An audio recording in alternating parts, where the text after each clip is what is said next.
Glee was really our first dog introduction. She was such a wonderful dog, and we so appreciated all the effort that had gone into her, the breeders, the puppy raisers, the professional trainers, everybody in the organization, and we just kept thinking, we hate to have all that go to waste. And so I started looking around for therapy dog programs in the desert to work with, because Canine Companions didn't have one. And we got the opportunity to see her perform. Alzheimer's clinics, home for abused boys, nursing homes. But then we landed with the Desert Sands Unified School District with a speech therapist there. That's where we spent the rest of our 8 years with her at being a therapy dog. We engaged with Canine Companions management over several years, both nationally as well as regionally, suggesting that we consider a therapy dog program. And the puppy raisers spent a lot of time training them, and they had enormous skills that could help people. So we had suggested years ago the development of a therapy dog program. The impact of therapy dog work and visits in general, it's something that only you can feel, not anything that can necessarily be explained. And we hear that a lot from our therapy dog teams, even in visits that I've personally gone on to, where it's nothing that you can put in a medicine bottle. It's just something that you feel in your core. Our goal is for Canine Companions to become the gold standard of the therapy dog industry. We're not going to necessarily have the most therapy dogs, but because of our breeding program and the quality of the dogs that we produce, we have the opportunity to become the best. The primary objective of Canine Companions Therapy Dog Program is for our teams to go out and about in the community, and they're able to share the message of the mission in a very unique and a different way.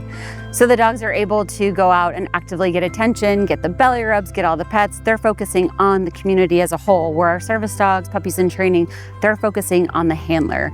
That's their primary focus.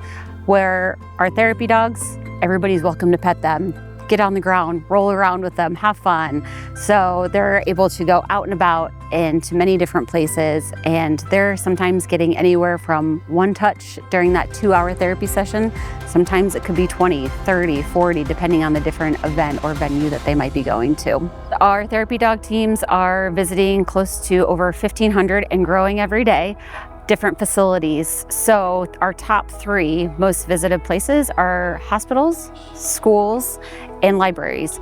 The therapy dog has taught us so much about the human-animal bond, really, because the types of doors that have been opened to us to see people when they're really struggling, to be behind the scenes, to have the opportunity to see people that are heroes when we're at the hospital, to see people that are really struggling, and to see how these little 4-legged miracles can make them feel better, can change the attitude in the room. That's something that you can't experience unless you're doing therapy dog work.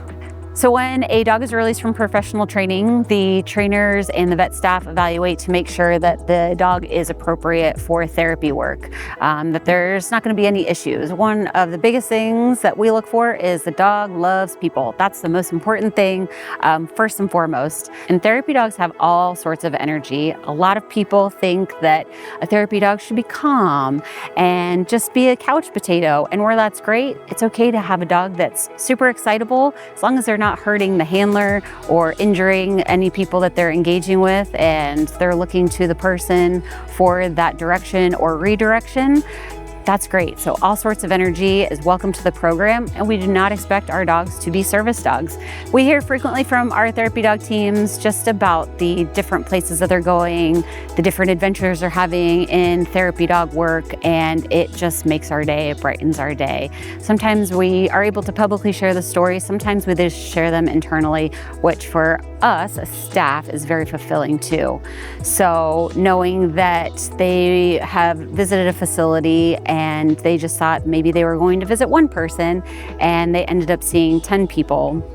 And you're not only impacting a patient, but it's impacting their entire family.